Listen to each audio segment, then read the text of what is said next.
बिस्मिल्लाहिर्रहमानिर्रहीम अस्सलामु अलैकुम ग्रानो कतन खु माते वही बरीशे तासो गोरे पखैर पख्तूनख्वा पा हम पश्तोमान मान ग्रानो कतन खु आज जो तासो पर खिदमत के ज और मा पूरा टीम दे वक्त हाजिर यू एनर्जी सरा और नंदिर ख प्रोग्राम तासो पारा को डेफिनेटली मिलमाना हम सराई तासो पारा रेसिपी हमरालो तासो लाइव कॉल्स वह खलु खो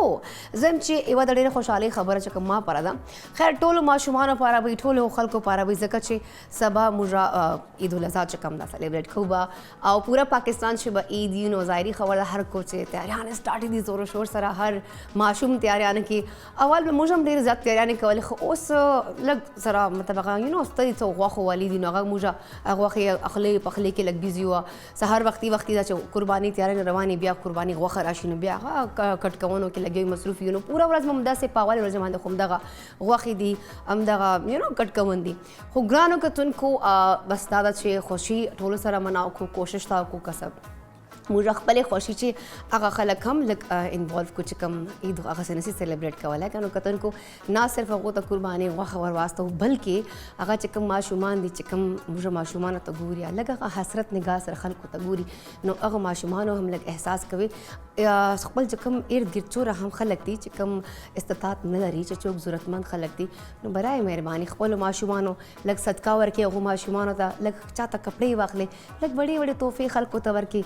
कच ईद खुशी मानजना टूलो सरा यूज़ै कवन दाड़ी रगटा खबर दा और कुर्बानी ईद दा न कुर्बानी हम दा मकसद दा चे मुझे कुर्बानी सिर्फ न कुछ खल को तगवा खबर को कुर्बानी मकसद दा हम दा चे खपल खुशी नूर सरा हम शेयर को नुगानो कतन को शेयर कवन सरा खुशारा नूर हम जाती की कमी की ना नो कोशिश दाव के चे खपल हर तरफ न कोशिश को चे खल को नज़र पे वो साथे हर चाकर रगवा खबर वास्ते तो सूरा खलक दी अखदा से खलक कमश्ता ची देसी ता पूरा काल के अमदग रजमाने गो तमदा वख नसीब कीगी न बराए मेहरबानी खपल्ला चकम कुर्बानी कवे ना खल को लाजमी वास्ता है क्यों कितन को प्रोग्राम की मास रजा की हम दे वक्त मौजूद रासे जकी तवज्जो और जकी ने हम पद गुड शायग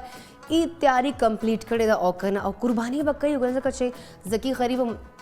माँ गोंदे परदेसी जकी जकी फैमिली हम कराची की दा नो जकी ने पद गुड शायग जकी वाला सो तैयारी दी अस्सलाम वालेकुम जकी सिंह गए वालेकुम सलाम संग तासो खे तबीयत खदा अल्हम्दुलिल्लाह जबरदस्त दरा तो वो ई तैयारी दकड़े बिल्कुल इत तैयारी में कड़दा सासो मगमुजम सासो पसंद परदेसी में दे बेर जमा उड़ुंबे अख्तर दा घटा दा फैमिली लग बाहर जमा बाहर दा नूर कर हर कर जमा कराची पूरे फैमिली कराची की ख्याल तो कुर्बानी की गई जोते पर दल दल टोल विष्णु वर कोम बंचा टोल द पुनु वीडियोस कॉल बान में खबर को गोरम कुर्बानी में संग की खैर एनी हाउ नन डेर्स बस सबा डेर लो अख्तर दा और माशाल्लाह डेर हर तरफ बेजार खुशहाली दा और दास और नोल तासो दे खस्ता खबर को दा जमकम गरीबान खलक दी पूरा काल बदे वो खबर तमा नासी और तुम वसने लरी और अख्तर वक्त नासी खामखा अखबर संग कुर्बानी का मगे सर आज अखबर गरीबान ला अन गवन के टोल दो बेशे खाए और एनी हाउ नन डेर जबरदस्त मा सारा डेर मजदार यू रेसिपी आगा दा दाल टमाटर मसाला क्षमा पकले की इदारा तो हुआ है मतलब सब पूरा पाकिस्तान के बल्कि हर तरफ चुरा मुसलमान दी ईद बा सेलिब्रेट कई और तो मंग माने दाल खरीद लगा दा का तरीका दा असल के खबर दादा बिल्कुल बखल गोड़ा बस खबर बाने खबर दाद से दा पूरा अख्तर गुरा सबाना वख स्टार्ट बे सर खलक सब्जान फ्री दिबा दालून फ्री दिबा दा सक मन लास्ट मल अख्तर लास्ट रस दे दा समर व कैलोरीज विटामिन देवाली देसा हेल्थ वाली सम खस्ता दा और देर सेहत वाली सम की विटामिन डी ज्यादा दिखा मा से का खैर दे दा खलक दालून दे तकरीबन 2 पिंजला से दालून खलक फ्री दी और दा लास्ट दे दाल बो पखकम खलक और ना विटामिन वर्कम एनर्जी वर्कम ज़कत अन दाल बखुम खैर इस्तेमाल तो खुदा लगी सिदाकम दाल ता चे खैरी बच्चा तीन वागा तब मूंग माने खोरे दाड़ी रुशियार ना दाल को ना खैर दा फ्रेश दाल और तासो मखमख में तैयारी की और देर जमा दा चास टीवी ऑन कर दा जर कॉपी पेंसिल वाले जमा दा रेसिपी सा सर नोट के देर मजेदार रेसिपी दा और ब्यागम शमा पखले के और ब्या देर मजेदार टेस्ट जुड़ेगी देखिएगा फर्स्ट ऑफ ऑल इंट्रोड्यूस कोम दिल मुंगला पकार दे निम से दाल पकार दे मिक्स दाल में मुंगला पकार दा और टोल इम्पोर्टेंट द दे बगैर दा शम पकले की दा जुड़ेगी ना आगा दा शम कुकिंग ऑयल दा मुंगला पकार दे और दे कम शम कुकिंग स्लोगन दे बोले दिल की बोलियाँ खा 1 table spoon Mongla chicken powder पकार दे half tea spoon Mongla crush chilli पकार दा पिंज़ा दाने शिन मर्च के दा पकार दे हाफ टी स्पून मुंगला उगा पकार दे हाफ टी स्पून मुंगला जिंजर पकार दे हंस पे जायका माल का पकार दा हाफ टी स्पून गर्म में साबत गर्म मसाला दा पकार दे हो ददी कम मिसाल जुड़ी गरीबी ले पारा सालन नीम से मुंगला टमाटर पकार दे और यो दत शिन मरचा के पके टेस्ट जोड़ा बागा पकार दे गार्निश ले पारा यो दत गाजर यो दत चुकंदर दामुला पकार दे स्पेशली खा दा खो ददी गार्निश शो ददी कम तरकीब दा ढेर आसान दा फर्स्ट ऑफ ऑल तासो सब सडम दा तासो उबो के हो सडम तासो दाल बो उबो के हो शेबा सडम तासो उबो के शे आगा टाइम तासो दा ढेर ख्याल साथे उगा सुन हस्ब जायका मालगा और साबत गर्म मसाला और 2 टेबल स्पून दा पके बा ऐड के शमा कुकिंग ऑयल सारा लेकिन और फ्लेवर भी जुड़ ची जायका भी जुड़ ची ढेर मजेदार टेस्ट भी जुड़ी गई सारा देबन तकरीबन 10 to 15 मिनट लगी संग सो पर दाल यशीगी आ बल से दम दे टमाटर मसाला ग्रेवी आगे बाद में टाइम लगी और बस आगा संग जुड़ी हम ढेर सिंपल तरीका और बस शमा कुकिंग ऑयल वाले मीडियम फ्लेम में लगता सो गरम बके संग असास ऑयल गरम शी सुन और उगा वा चोप बके देखिए वाच मीडियम फ्लेम बंदे तासो लाइट ब्राउन बके संग लाइट ब्राउन शी बा टमाटर बता सो चोप बके देखिए वाच तकरीबन 10 to 15 मिनट्स में लोगों ने पके फ्राई के बा वाले टमाटर कम ग्रेवी की मुबूदी आउशी ग्रेवी तैयार है बिशी अगर पास दा चिकन पाउडर साबत गर्म मसाला क्रश चिली हस्ब जायका मालगा और शिन मरचा के दा पके बा ऐड को और तकरीबन 5 मिनट्स मोर लोगों ने फ्राई को बा संगा फ्राई शी आ पर जमो दाल बा यशी दिल भी आबा उबा सुबह स्टैंड बुक अगर पास बा शमा को ऑयल के बा लोगों तरकवड़ को बा और तब फ्राई बुक अगर पास बा कम जमो ग्रेवी तैयार है भाई देखिए वाच मिक्स बुक तो 15 मिनट में दम बांधे भी लोगों आगे ना पास ब्याबा गार्निश बुकू और डिश आउट बुकू वाह भाई वाह ग्रानो कतन को जकी वाल दाल चकम दिया गा रेडी सला लका जकी मतलब दाल खो मुझे कोरनो की पको खो मतलब अगड़े सादा तरीके से पको जकी चकम दा तरीका लका डियर वर्ता टेक्निकल की लका बिल्कुल नवे अंदाज की तरीका मंग तो कोई आई थिंक सो दिस जायका हम लका मुख्तलिफ होनी ग्रानो कतन को तासो हम कोर की लाजमी ट्राई की और अगा खबर द ईद मौका द खुदूर अगा खमाकरे बराए मेहरबानी देख सब्जी लक दाल गैप पके वर्का वे अगा सेहत पर दूर से तखनी गया तो दे वक्त प्रोग्राम से वक्त शवदा यू बड़े शानदार मेवाल चतबल पल मजे पकाए पख्तूनख्वा के सिर्फ और सिर्फ मंग सरब से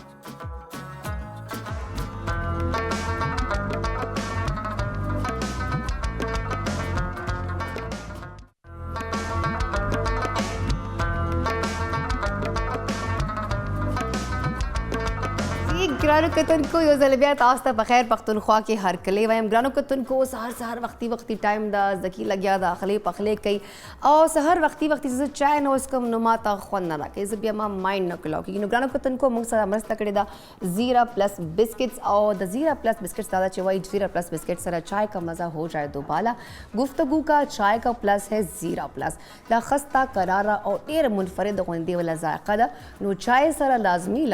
जीरा प्लस वाला जायका ऐड कवे नो जका चाय मजा बसी दे सर दोबाला ग्रानो कतन को खबर तर सिलसिला बा जारी साथ वो चाय हम वर सर को खुद दे वक्त जवाम चिमुग सरा मिलमाना हम रागली दी प्रोग्राम के और डेरा गोंदे खस्ता गोंदे वजी नहीं मुंग सरा नासदा और माशाल्लाह यो प्रिटी फेस हम द बल्ला जवाम चे मुंग प्रोग्राम थरा लागो त बस डेरा जात मंद नवाम बिकॉज राला मा सरा नासो के मजार खबर के वाली हो ओ जम चे वो हवाले सर लग बस सरप्राइज के दम चे अगो सर लग वेलकम वर्तु गपशप सर लग बिया बते पतो कुम चे आया नन मुंग पर अगो ससरावड़ी दी ग्रानो कतन को दे वक्त मास्टर डॉक्टर अरमिला हुमायूं दा अगो ताराजी हर कले वही स्टडी मसी वर्तो वही ओ लक्कप शपर सर लगू अस्सलाम वालेकुम कैसी हैं आप बिल्कुल ठीक जी अस्सलाम वालेकुम मैं बिल्कुल आप मुझे बताएं कि मुझे तो पहले बहुत खुशी हो रही है कि आज आप हमारे साथ यहाँ मौजूद हैं और मुझे अच्छा भी लग रहा है तो आप बताएं आपको कैसा लग रहा है हमारे हम पश्तवन में क्योंकि आप हम न्यूज़ में तो आती रहती हैं हमारे चैनल में जी मुझे बहुत अच्छा लग रहा है पश्तवन में आके इट्स रियली नाइस और ईद के मौके पे आपने बुलाया तो और भी अच्छी बात है क्योंकि ईद के मौके के ऊपर जो स्किन केयर होती है उस पर ख़वातीन बहुत कंसर्न होती हैं वो मैंने आपको बताया ना कि वो लड़कियां इतनी एक्साइटेड होती हैं ईद के लिए एक तो पॉलर्स आना जाना उनका शुरू हो जाता है इसके अलावा जो है हाइड्रा फेशियल करना है डर्मेटोलॉजिस्ट के पास जाना है स्किन थोड़ी ग्लो होनी चाहिए तो ईद के दिनों में लड़कियां वैसे ही बहुत ज़्यादा कॉन्शियस हो जाती हैं ईद के दिनों में सब लोग कॉन्शियस और रश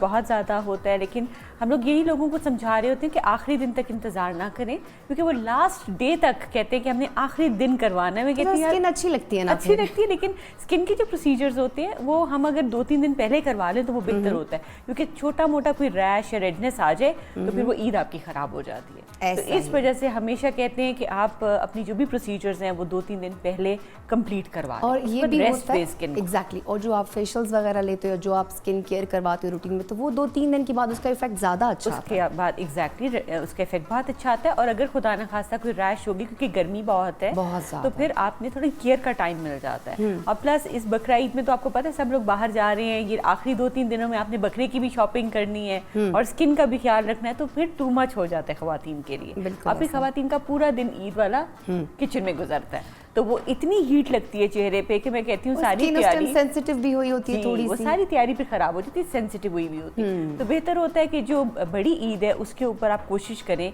अगर गर्मियों में भी, अब तो आपको पता है गर्मियों में ही आ रही है बड़ी, तो हम लोग 2-3 दिन पहले अपने प्रोसीजर्स करवा के फ्री हो जाए। चाहे आप डर्मेटोलॉजिस्ट के पास जा रहे हैं, चाहे आप पार्लर पे जा रहे हैं, क्योंकि पार्लर पे भी ना आजकल बहुत सी चीज़ें हो रही होती हैं और लड़कियों को अवेयरनेस नहीं है, हमारे लोगों को अवेयरनेस नहीं है। बिल्कुल है सर। कुछ प्रोसीजर्स ऐसे भी हैं कि जो पार्लर्स पे नहीं होने चाहिए, जैसे वहाँ से करवाते हैं। एग्जैक्टली करवा लेते हैं। मैंने अक्सर देखा है, बोटॉक्स हो रहे हैं,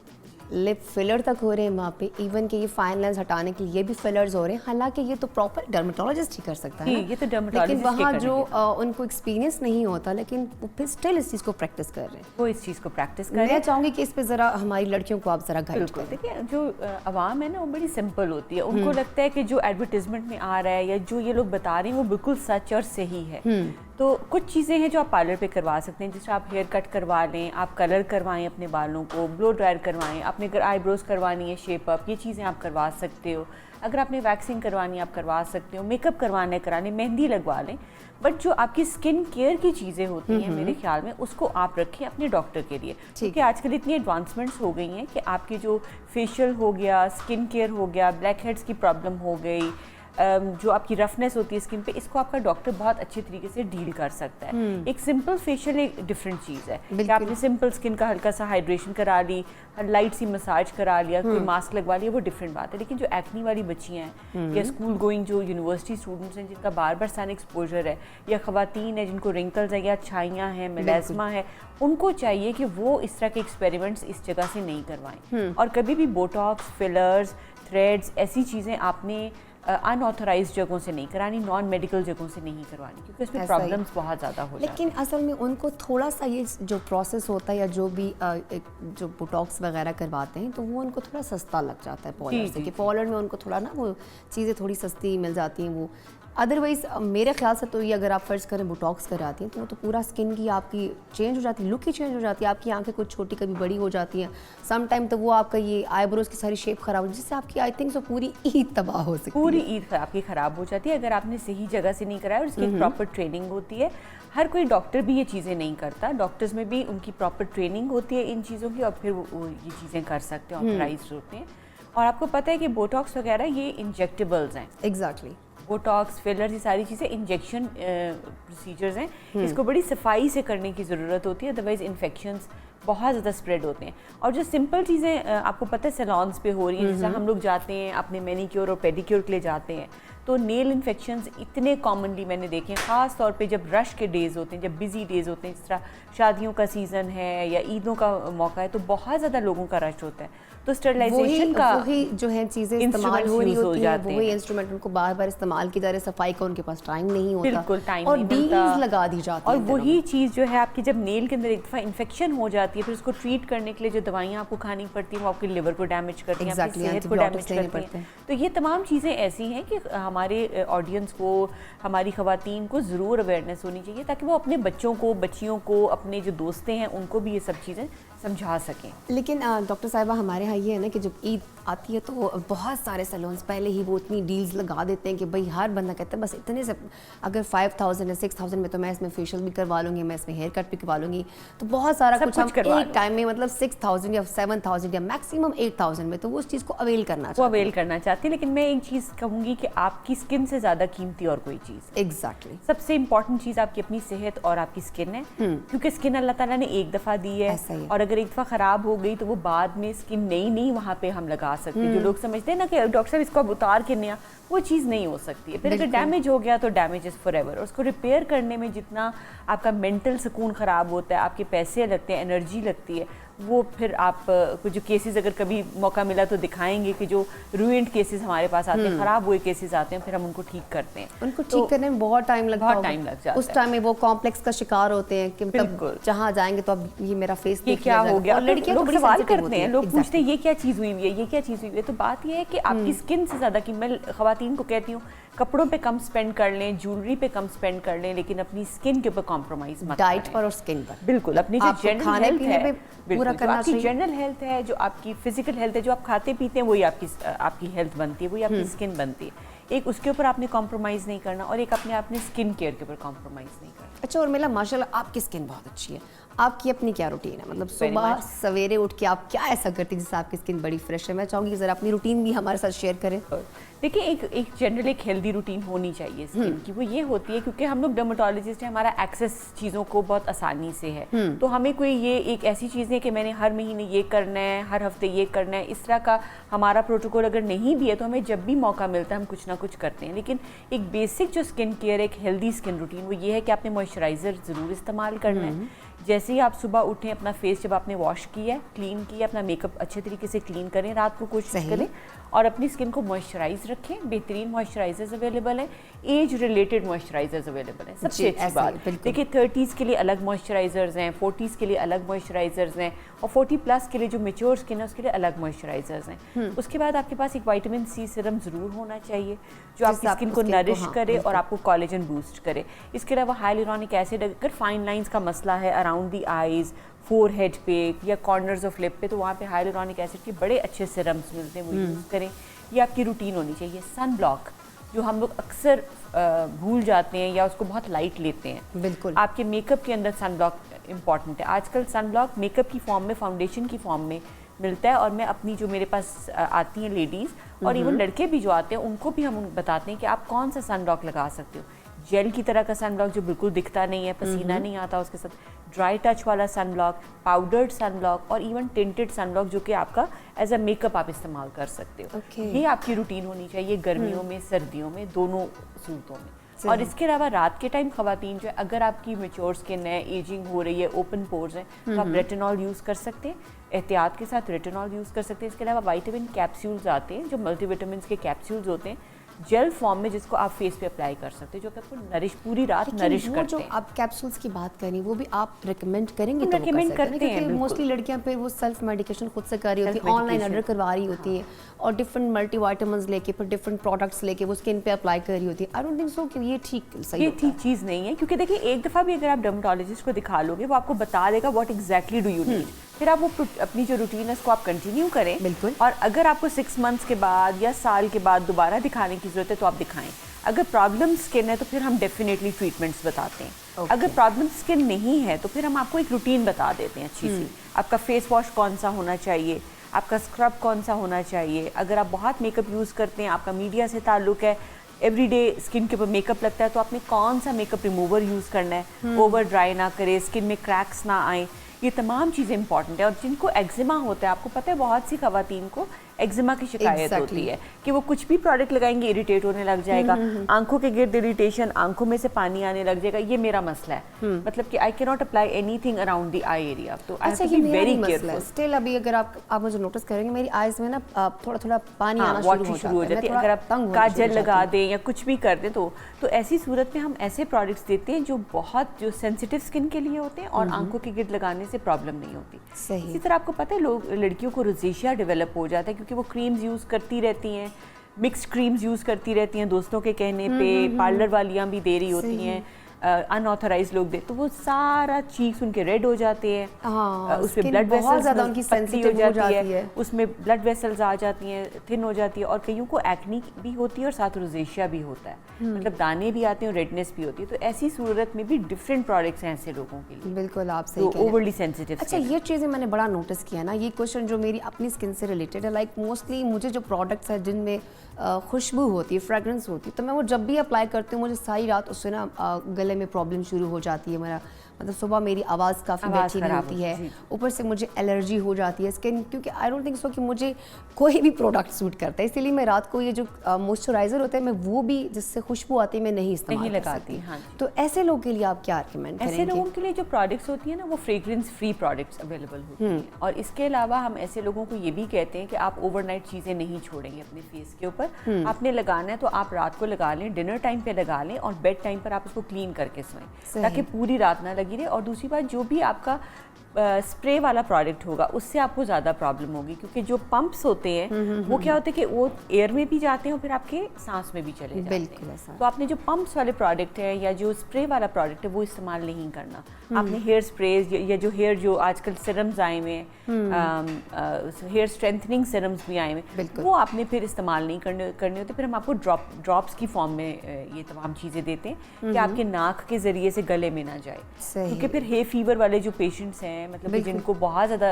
जो एस्थमेटिक भी हैं उनको भी ये प्रॉब्लम्स होती हैं। सुबह मेरा गला बिल्कुल बैठा होता है क्योंकि मेरी स्किन है ड्राई, तो मुझे डॉक्टर्स मोस्टली कहते हैं कि रात को उसको मॉइस्चराइज करके आप सोएं। अच्छा, कोई भी इवन ले लूँ, बट जब ज़्यादा टाइम गुजरता है तो उसके बाद से मुझे प्रॉब्लम शुरू हो जाती है, इरिटेशन। इस तरह के जो भी लोग हैं जिनको ज़्यादा इरिटेशन का मसला है, फिर हम उनको थोड़ी सी दवाई खाने की भी देते हैं, एंटी एलर्जीज लॉन्ग टर्म के ऊपर, ताकि उनकी एक तो एलर्जीज कंट्रोल रहें और उनका जो रिएक्शन हो रहा है चीज़ों के साथ वो उनका कम हो जाए। सही, और वो बड़ा फ़ायदेमंद होती हैं। ठीक। अच्छा डॉक्टर उर्मिला, एक और चीज़ है, पाकिस्तान में जितनी भी ये बच्चियां हैं, ये इस वक्त जो मेरी बहनें देख रही हैं, मेरी फ्रेंड्स हैं, या जो भी इस वक्त हमें देख रही हैं,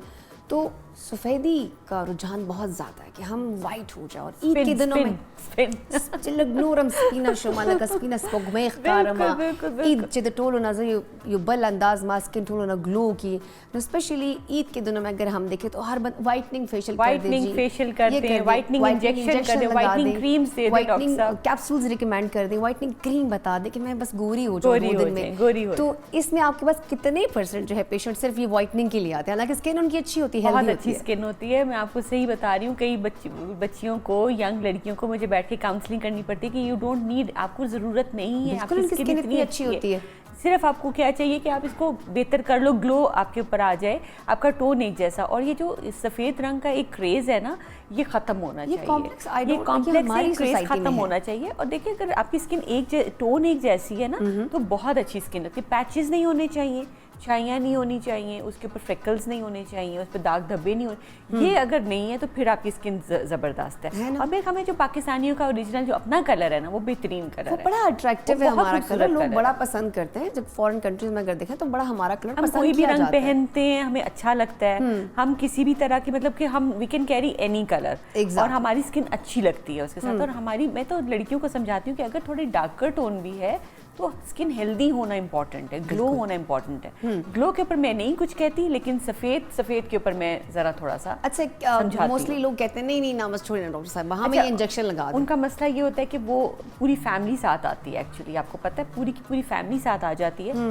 वालदा भी आ जाती हैं, बहनें भी आ जाती हैं, खालाएं, दोस्तें, नहीं ये ज़रा इसका रंग बाकियों से ज़रा कम है, तो प्लीज़ आपने इसको तो करना ही करना है। तो पूरा एक हमारे ऊपर एक पूरा एक प्रेशर होता है, या शादी होने वाली है, कल हम जो या फिर रिश्ता आ रहा है, या कुछ ऐसी चीज़ होती है, तो पूरा प्रेशर होता है कि नहीं डॉक्टर साहब करके ही दें। तो फिर ऐसी सूरत में हमारे पास लेजर्स हैं जो कि ब्राइटन अप कर देते हैं आपकी स्किन को, आपके फ्रेकल्स वगैरह ख़त्म कर देते हैं, इंस्टेंट थोड़ी सी ब्लीचिंग हो जाती है, नाइस हो जाती है स्किन। इसके अलावा मीज़ोथेरेपी हम कर सकते हैं। मीज़ोथेरेपी में क्योंकि टॉनिक्स चाहते हैं, बूस्टर्स चाहते हैं, तो इंस्टेंटली आपकी स्किन के अंदर एक शाइन, ग्लो, एक हेल्दी लुक आ जाती है। अच्छा, मीज़ोथेरेपी से मुझे याद आया, मीज़ोथेरेपी तो उस केस में भी की जाती है मोस्टली जिनके फेस पे पिगमेंटेशन होती है, तो उनका वो जो डार्क स्पॉट्स जो बने होते हैं फेस पे, या हाइपर पिगमेंटेशन की जो जिनको प्रॉब्लम होती है, तो उसके अंदर भी वो ये थेरेपी कर सकते हैं। इंजेक्ट करते हैं, ज़रूरी नहीं है कि हम टीका लगाएं, लोगों को डरने की ज़रूरत नहीं, हम लोग बहुत पेनलेस ट्रीटमेंट्स करते हैं। नैनो नीडल्स होती हैं जो कि दिखती भी नहीं है, जितना हमारा बाल होता है इससे भी पतली बारीक नीडल आपको नजर नहीं आती है। वो वाली नीडल्स के साथ हल्का सा आपकी स्किन के ऊपर हम एक चैनल्स ओपन करते हैं और वो दवाई जो भी हम लगाते हैं, बूस्टर्स होते हैं, स्किन बूस्टर्स, वो आपकी स्किन की डीपर लेयर्स में चली जाती तो है। ये कितने अर्से तक इसका असर रहता है? देखिए ये ट्रीटमेंट्स करवाते रहने पड़ते हैं। अगर प्रॉब्लम है तो प्रॉब्लम तो सॉल्व हो जाएगा, उसके बाद आपने मेंटेन करना है। मेंटेन के लिए फिर हम बताते हैं कि आपने सूरज से बचने के लिए क्या करना है, टॉनिक्स कौन से इस्तेमाल करने हैं, बूस्टर्स कौन से इस्तेमाल करने हैं। लेकिन ऐसा नहीं है कि मीजोथेरेपी सारी जिंदगी करवानी पड़ती है। ओके, तो दो कितने सेशंस लेने होते हैं? 2-3 दफ़ा से आपको बेहतरीन रिजल्ट्स मिल जाते हैं। और अगर आप वैसे कराना चाहते हो फॉर स्किन ग्लो तो वो आपकी अपनी चॉइस है। किसी फंक्शन से पहले आप बिल्कुल, जिस तरह ईद आ रही है, कोई शादी आ रही है, उससे पहले आप कोई बूस्टर्स करवाना चाहते हैं तो आप करवा सकते हैं। बिल्कुल। इसी तरह स्किन में बने बनाए भी बहुत से आजकल बहुत सी ब्रांड्स मशहूर हुई हैं, जिस तरह से प्रोफाइलो है, जेलारिडर्म है, ये तमाम बने बनाए प्रोडक्ट्स आते हैं मीजोथेरेपी के, जो हम कुछ पॉइंट्स के ऊपर इंजेक्ट कर देते हैं और आपकी स्किन में इंस्टेंटली एक बूस्टिंग लुक मिल जाती है, आपको प्लम्प लुक मिल जाती है। लेकिन करवाना आपने अपने स्किन वाले डॉक्टर से, क्योंकि देखिए अगर कोई गायनेकोलॉजिस्ट भी कर रही है, मैं ये नहीं कहूँगी कि उनको नहीं आता, वो कर सकती हैं, लेकिन जब आपने स्किन को पढ़ा होता है, समझा होता है, तो आप बेहतर तरीके से अपने पेशेंट को हैंडल कर सकते हैं। और स्किन पे कोई प्रॉब्लम है तो आप फ़ौरन आइडेंटिफाई कर सकते हैं। जिस तरह से एक स्किन का डॉक्टर गायनेकोलॉजिस्ट की मर्ज को ट्रीट नहीं करता, मशवरा ज़रूर दे सकता है, इसी तरह गायनेकोलॉजिस्ट या डेंटिस्ट जो हैं वो भी स्किन की चीज़ें उतनी अच्छी नहीं कर सकते जितना कि एक डर्मेटोलॉजिस्ट कर सकता है। बिल्कुल। अच्छा, इसके अलावा उर्मिला ये मुझे बताएं कि आप स्किन के हवाले से तो माशाल्लाह बहुत कुछ जानते हैं, डर्मेटोलॉजिस्ट आप, लेकिन कुकिंग का शौक है आपको? ईद आने वाली है। कुकिंग का शौक जरूर है, लेकिन कुकिंग मैं करती नहीं हूँ, क्योंकि मुझे जो छोटी सी छुट्टी मिलती है 2-3 दिनों की, वो मैं कहती हूँ कि मैं आराम से खाऊं पीऊं। और फैमिली भी नहीं करती आप? ईद के दिन मैं कुकिंग नहीं करती, लेकिन गोश्त संभालना, ज़िबा करवाना, कुर्बानी, गोश्त, ये सारे काम मेरे बड़े पसंदीदा काम है। और ये मैं आराम से करती हूँ, और सफाइयाँ और बांटना और सारा कुछ, गोश्त को डिवाइड करना है। जी बिल्कुल, स्टोर कैसे करना है, क्या चीज़ कैसे कटवानी है, तो वो जो कुकिंग कौन करता है आपके घर? कुकिंग मेरे घर में सारी बात है, मेरे पास स्टाफ है और वही कुकिंग करते हैं। और मैं इतना ज़्यादा किचन में पहले बहुत ज़्यादा कुकिंग करती थी, लेकिन अब रूटीन ऐसी हो गई है कि ज़रा कुकिंग करना मुश्किल हो गया। हमें तो ये एडवांटेज है कि हमारे पास जकी है, हमें वो बहुत अच्छे ना हमारे लिए भी कुछ कुकिंग करके जकी आप हमारे लिए भी, हमारे लिए जकी इतने अच्छे अच्छे खाने बनाता है, रोजाना हमारे जो है नाश्ता सब कुछ हमें बना के देता है, फिर उसके बाद हम लंच भी करते हैं जकी के साथ। तो स्पेशली ईद की खुशियां भी हम जकी के साथ ही स्पेंड करेंगे, पता है आपको। तो ये हमें जकी बहुत कुछ बना के देगा ईद के दिनों में। जकी आपने मेरे लिए भी अभी से बुकिंग कर ले, एक रान रोस्ट करनी आपने। बिल्कुल, मैं आपके लिए इंशाल्लाह स्पेशली ना वो कहते हैं शनिवारी कढ़ाई आपके लिए लाजमी बनवाऊंगा आपके लिए। ठीक है, ये शनिवारी कढ़ाई तो आपको खिला देंगे, उसके बाद कि मेरी स्किन पे ये इश्यूज भी है डॉक्टर साहब, ये भी ठीक कर लेकिन उसके बाद मेरी स्किन का भी आपने कुछ करना है। देखिए प्रॉब्लम हम कर देंगे। वो जकी का सिर्फ यही होता है कि बस जो भी मतलब डॉक्टर आएगा, अच्छा कोई इशू हो भी ना, कि अच्छा मुझे भी यहाँ मुझे भी एक मसला है जी, सोचता रहता कि मैंने क्वेश्चन अब क्या करना है। और मैं सोच रही हूँ काफ़ी टाइम से खामोश है, कोई क्वेश्चन नहीं इसने रेडी किया। लेकिन देखिए जब उन्होंने शुरू में इंट्रो में कहा था कि हम सब्जियां भी खा रहे हैं, इसमें डाल रहे चीज़ें क्योंकि इसमें विटामिन हैं, तो मुझे आपकी बात बहुत अच्छी लगी कि देखिए आपको एटलीस्ट ये है कि अवेयरनेस तो है ना कि खाली गोश्त नहीं खाना, साथ में हमने ये तमाम जो वेजिटेबल्स हैं ये चीज़ें ऐड करनी है ताकि हमारे विटामिन पूरे हों और फिर ही आपकी स्किन ग्लो करेगी। कोई मसले नहीं होंगे स्किन के। ये तो हम अपने नाज़रीन को भी कहते हैं ग्रानो कतन को ईद राशि नो कोशिश हो के जे काइंडली द वाक़े मान देर जोर मलक बिकॉज वाक़ा खुराना टिक था। वो हमारे यहाँ वही वाली बात है, हमारे साथ एक डॉक्टर मौजूद थी, डॉक्टर निदा, वो बड़ा अच्छा हमें गाइड करती हैं हमेशा। तो शी सेड की कोशिश किया करें कि मतलब आप सुबह नाश्ता हम बड़ा कलेजी के साथ करते हैं कि बड़ा हैवी नाश्ता कर लेंगे वो, लेकिन कोशिश करें गोश्त का भी ना, अब जैसे आज खा लिया शाम में फिर आप उसको कोई और सब्जी रख लें, कोई दाल रख लें, मतलब 3 टाइम आप गोश्त पे ना करें। वैसे भी परेशान दिल नहीं चाहता कुर्बानी वाले दिन जब आप एक दफ़ा गोश्त खा लेते फिर दिल करता है शाम को कोई दाल या सब्जी का दिल कर जाता है। आपका दिल नहीं चाहता, बहुत सारे लोग हैं जो रात को जी बारबेक्यू होना चाहिए, अभी टिक्के होने चाहिए जी, कबाब नहीं बनाए अम्मी आपने खाने में, तो चावलों में भी बहुत सारा बड़ी बड़ी बोटियां डाल दी, बहुत सारे। थोड़ा सा ब्रेक तो मिलना चाहिए मेरे ख्याल में, गोश्त से थोड़ा सा ब्रेक मिलना चाहिए और चीज़ें भी होनी चाहिए। ये आप और मैं जो हम बड़ा गोश्त इतना नहीं खाते, तो इसलिए हमें इतना पता होता है कि ज़रा हमने अपने स्टमक को थोड़ा ब्रेक देना है, इस तरह ज़्यादा हमने नहीं खाना। बट मोस्टली लोग कहते हैं कि भाई अब कुर्बानी है, साल में एक ही दफ़ा आती है, सही से खाओ, सही से खा लें। नहीं तो आपको पता नहीं हॉस्पिटल में कितने लोग पहुँचते हैं बड़ी ईद के बाद इसी वजह से, ओवर ईटिंग की वजह से। वो भी डॉक्टर निदा ने हमें बताया था कि अब पहले ही घंटे में पेशेंट्स आना शुरू हो जाते हैं, एग्जैक्टली, बिकॉज वो नाश्ता ही इतना हैवी कर लेते हैं कि मतलब सुबह से आप कुछ ना खाएं तो जी हमने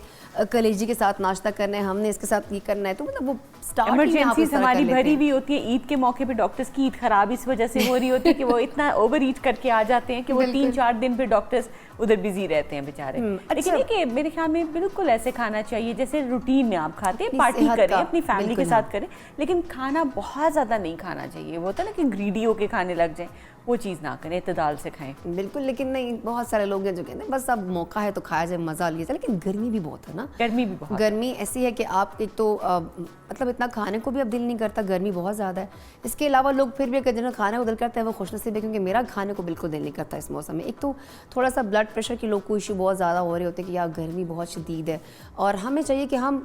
ये जो पानी है वो ज़्यादा पिए। इसके अलावा है कुछ ऐसी कोई ड्रिंक्स भी अपने लेमनेड और जो मिंट वाला होता है, बीच में थोड़ा सा पुदीना डाल लें, नमकियात जो कमी है वो पूरी कर सकें। मतलब गोश्त नहीं करना चाहिए, थोड़ा सा जो गरीब लोग हैं उनमें बांटना चाहिए हमें। और इस दफ़ा तो गर्मी भी इतनी ज़्यादा, मैं हमें स्टोर करने से बहुत ज़्यादा बेहतर होगा कि आप लोगों को दे दें, ताकि सब लोग 2-3 दिनों में वो खा के खुश होके और ईद अच्छी सी गुजार लें। स्टोरेज वाला काम नहीं करना चाहिए। और वैसे भी जितनी गर्मी और मेरे ख्याल में जितनी लोड शेडिंग हो रही है, तो जो आप रखेंगे वो भी खराब हो जाएगा।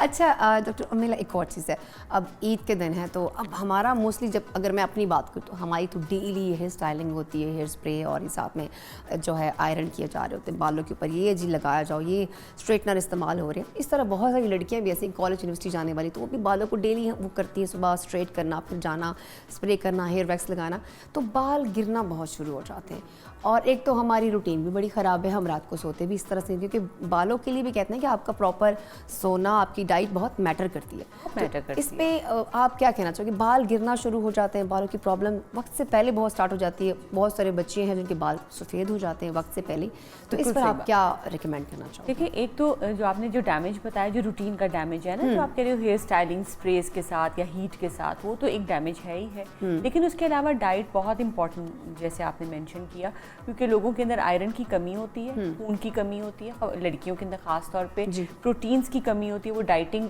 जब शुरू करती हैं तो बगैर सोचे समझे हुए डाइटिंग शुरू कर देती हैं, और सबसे पहले बाल गिरने शुरू कर देते हैं, बाल आपके बिल्कुल झड़ जाते हैं। और अगली चीज़ जो इम्पोर्टेंट है वो है कि एक तो आयरन की डेफिशिएंसी और फिर विटामिन डी की डेफिशिएंसी।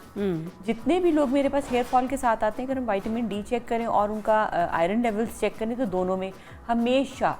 मतलब मैंने नहीं आज दिन तक देखा कि किसी को हेयर फॉल की कंप्लेंट हो, उसके ये दोनों लेवल्स ठीक आए। तो ये कमियां होती हैं बॉडी के अंदर। हम इसके लिए फिर ये करते हैं कि सबसे पहले उनको हम एक अच्छी हेल्दी रूटीन बताते हैं, उनके सप्लीमेंट्स पूरे करते हैं, जो कमियां बॉडी के अंदर उनको पूरा करते हैं। और अगर कईयों को थायराइड का इशू है, थायराइड चेक करवाते हैं कि थायराइड का प्रॉब्लम तो नहीं है। लड़कियों को समटाइम्स हार्मोन्स के इश्यूज भी होते हैं, और हार्मोन्स, पॉलीसिस्टिक ओवरीज के साथ भी हेयर फॉल होता है। वो थिनिंग फ्रंट से शुरू होती है, साइड से थिनिंग शुरू होती है, और वो पूरी मतलब ग्रीसी भी बहुत होती है,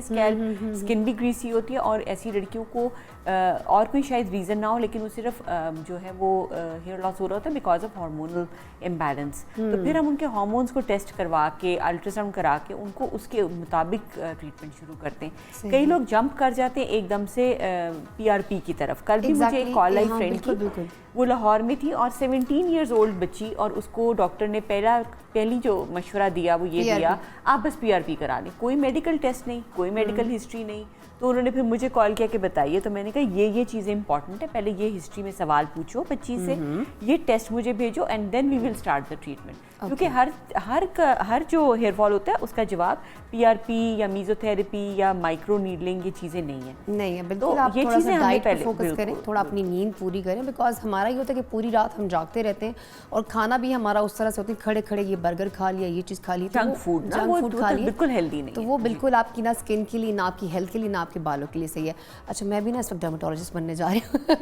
thank you so much doctor Urmila, आने के लिए बहुत खुशी हुई आपसे मिलकर, और बड़ा अच्छा लगा। आपने ईद के मौके पर हमारी जो इस वक्त मेरी दोस्तें हैं, बहनें हैं, जो हमारे देखने वाले नाज़रीन हैं, उनको काफ़ी अच्छी खासी अवेयरनेस मिल गई कि यार थोड़ा सा एहतियात करें और ईद की खुशियों को एंजॉय करें, और जो कुर्बानी का गोश्त है वो बांटे ग्रानों को तुनको दे। तब प्रोग्राम से वाकई बड़ा शानतमा दमी ने वापस राजू या बजकी पलम जो और मिलमाना हम तासु इंतजार के तासु कॉज व मखलू तो चिरतबल पलम सिर्फ और सिर्फ मोंग से